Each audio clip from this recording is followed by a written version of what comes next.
పరిశుద్ధాత్మ నామాన్ని బట్టి ఈ దిన వాగ్దానాన్ని బట్టి ఆలోచన చేస్తే ఈ పునరుద్ధాన దినముకై దేవుని వాక్యాన్ని మనం చూసినట్లయితే యెషయా గ్రంథము, పరిశుద్ధుడైన యెషయా గ్రంథం 29వ అధ్యాయం 13వ వచనంలో ఈ విధంగా వాక్యం సెలవిస్తుంది. ప్రభు ఇలాగూ సెలవిచ్చున్నాడు, ఈ ప్రజల నోటి మాటతో నా యొద్దకు వచ్చున్నారు, పెదవులతో నన్ను గనపరుచున్నారు గాని తమ హృదయమును నాకు దూరముగా చేసుకుని ఉన్నారు. వారు నా ఎడల చూపులు భయభక్తులు, మానవుల విధులను బట్టి వారు నేర్చుకుని ఉన్నారు.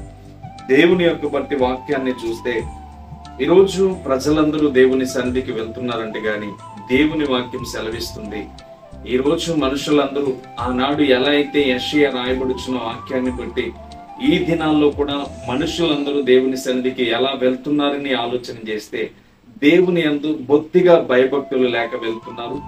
దేవుని ఎడల విశ్వాసం లేకుండా వెళ్తున్నారు. ఏదో నామకార్థమైన మానవుల విధులు, అంటే మనం ఆలోచన చేస్తే మన పితరులు ఏ రీతిగా అయితే చర్చికి వెళ్ళి వచ్చేసేవారో అదే విధముగా దేవుని సన్నిధికి వెళ్తూ దేవుని సన్నిధిలో ఉంటూ దేవునితో సహవాసం చేస్తూ పెదవులతో మాత్రమే దేవుని గణపరుచుతున్నారని వాక్యం సెలవిస్తుంది. ఈరోజు మనుషులందరూ కూడా అదే రీతిగా నడుస్తున్నారు, అదే పద్ధతిగా నడుస్తున్నారు, అదే జీవితాన్ని కలిగి నడుస్తున్నారు.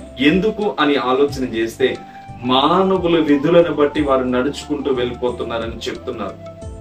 అయితే దావీదు 100వ కీర్తనలో ఎలా చెప్తున్నాడంటే, ఆయన సన్నిధికి వెళ్దాము రండి అని చెప్పి అందరినీ పోగేసుకుని దేవుని సన్నిధికి తీసుకువెళ్తున్నట్టు ఆ వాక్యం 100వ కీర్తనలో స్పష్టంగా సెలవిస్తున్నాడు.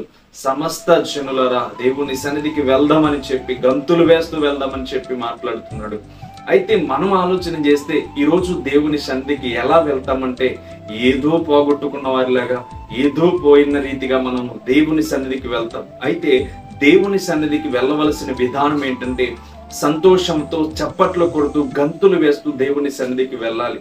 ఎందుకంటే దావీదుకు తెలుసు దేవుని సన్నిధిలో ఒక అద్భుతమైన రీతి ఉన్నదని, దేవుని సన్నిధిలో దైవం దాగి ఉంది, ఆయన ఏదైనా చేయగలని చెప్పి సంతోషంగా ఆయన వెతుక్కుంటూ వెళ్తున్నాడు. కానీ ఈ రోజు యెషయా చెప్పిన ప్రవచనాత్మక వరాన్ని కూడా ఈ రోజు నెరవేర్చబడుతుంది. ఏంటంటే నామకార్థమైన భక్తితో దేవుని సన్నిధికి వెళ్తున్నారు, నామకార్థమైన భక్తి చేయడానికి, దేవుని స్తుతించడానికి మాత్రమే వెళ్తున్నారు. అందుకనే దేవుడు సెలవిస్తున్న మాట, తమ ఆలోచనలు యెహోవాకు కనబడకుండా లోపట వారిని మరుగు చేయ చూచి వారికి శ్రమ. మమ్మల్ని ఎవరు చూచెదరు, మా పని ఎవరికి తెలియను అనుకుని చీకటిలో తమ కార్యములను జరిగించు వారికి శ్రమ. అయ్యో మీరెంత మూర్ఖులు. అంటే దేవుని యొక్క వాక్యం సెలవిస్తుంది, కొమ్మరి వాడు పాత్రను తయారు చేసి తన దగ్గరికి వెళ్ళి నన్ను ఈ రీతిగా తయారు చేశాడు, నేను కనబడకుండా ఈ రీతిగా ఉన్నానని చెప్పి అది చేయవలసిన కార్యములు చేస్తున్నప్పుడు దాన్ని సృష్టించిన కొమ్మరికి తెలుసు అది ఏ రీతిగా అలంకరించబడి ఉందో. నీవు ఏ రీతిగా దేవుని సన్నిధికి వెళ్తున్నావో నిన్ను పుట్టించిన దేవుడికి తెలుసు. దేవుని సన్నిధిలో అడుగు పెడుతున్న నీవు దేవునికి ఇష్టమైన రీతిగా అడుగు పెడుతున్నావు, కష్టపరంగా దేవుని సన్నిధికి వెళ్తున్నావు, అయ్యో దేవుని సన్నిధికి వెళ్తేనే బాగుంటదని చెప్పి వెళ్తున్నావు. దేవుడు స్పష్టంగా నిన్ను సృజించాడు కనుక నిన్ను తప్పకుండా చూడగలడు. అందుకని దేవుని యొక్క వాక్యం సెలవిస్తుంది, ఈ ప్రజలంట ఓన్లీ పెదవులతో మాత్రమే గణపరచడానికి వెళ్తున్నారంట, తమ హృదయాలు దేవునికి దూరముగా ఉంచుకుని వెళ్తున్నారంట. నీవు ఎంతగా దేవునికి దూరముగా ఉండి ఆయన సన్నిధికి వెళ్ళి ఎంత ప్రార్థన చేసినా నీకు ప్రతిఫలం రాదు. ఆయన సన్నిధికి ఎప్పుడు వెళ్ళాలంటే నీ హృదయంలో ఆయనను తలపోసుకొని ప్రతి దినము దేవునితో గడపడానికి, ఆయన దినాన్ని నేను సంతోషంగా వెళ్తున్నానని ఆలోచనతో దేవుని సన్నిధికి వెళ్తే తప్పకుండా దేవుడు నీ కార్యాలను సఫలపరుస్తాడు, దేవుడు నీ ఉద్దేశాలను స్థిరపరుస్తాడు. అందుకని దేవుని యొక్క దైవ వాక్యం ఈ రీతిగా సెలవిస్తుందంటే తప్పకుండా ఈ దినాల్లో మనుషులందరూ తమ ఇష్టానుసరమైన ప్రవర్తనతో జీవిస్తూ ఇష్టానుసరమైన నడవడికను నడుస్తూ ప్రతి ఒక్క స్థితిలోనూ దేవుని స్తుతించగవారు, ఇష్టానుసరమైన అనుభవాల్లో దేవుని ఆరాధించడానికి వెళ్తున్నారు.